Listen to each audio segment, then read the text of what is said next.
সারা রাত তুই কোথায় ছিলি বল? আমি বন্ধুদের সাথে আড্ডা মারছিলাম। বন্ধুদের সাথে আড্ডা মারতে গেছিলি নাকি মদ গিলে ঘরে ঢুকলি? দেখো, মদ আমি খাইনি, মদ আমাকে খেয়েছে। কি করে?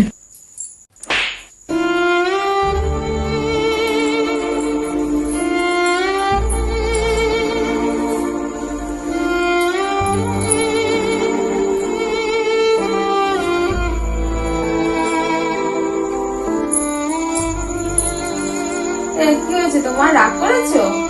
হ্যাঁ, কথা বলছো না? সরি, আর এরকম কোনো দিন হবে না। এবার তো কথা বলো, কথা বলো। ঠিক আছে, কথা বলবো না তো?